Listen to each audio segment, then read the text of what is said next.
So Cornell, I want to talk to you about this last week. This young 10-year-old, very intelligent-looking young lady, a black young lady at a Pearland school who will not stand for the Pledge of Allegiance in her classroom. She doesn't want to stand up because apparently she believes that black Americans need a lot more to be done in this country.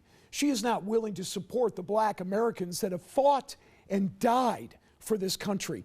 You know what I believe, Cornell? And I know you supported her publicly, but you know what I think?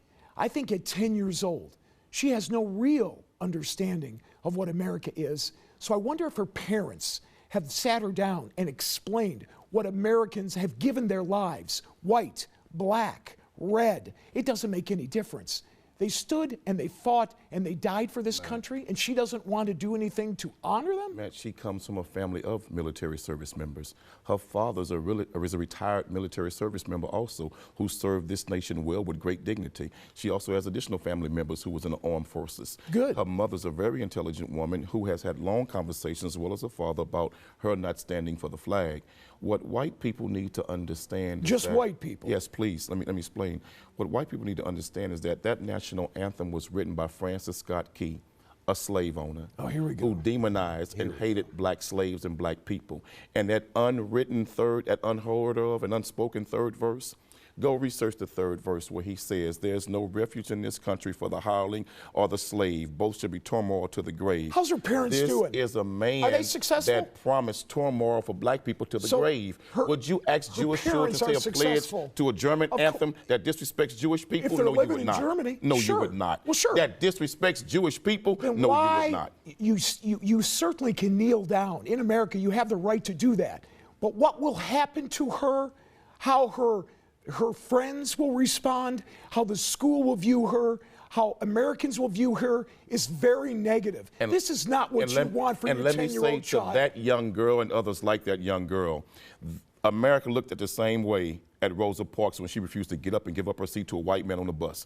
But history vindicated her. History vindicated her. Two different America things. demonized Harriet Tubman for freeing slaves from slavery, but history vindicated her. So I say to that young girl, you stand strong, stand up, and stand for what you believe in. And to all of those who are too coward to do it, don't get in that young girl's way, and others like her, support that young girl. What would you like her to say to the men and women who have fought for this country like I ran into over the weekend, the black men and women who fought for this country, and some who gave their lives? And ask the black men and women who served America in its military, like in the Independence War. We helped America get it, and we were still slaves afterwards. Ask those in Vietnam who gave their war on Vietnam battlefields, but then came back and was called niggers in their own country. We have fought in America's war, and we've never been given the justice and the due process of everybody else in this nation. Then so why don't you move to a different country?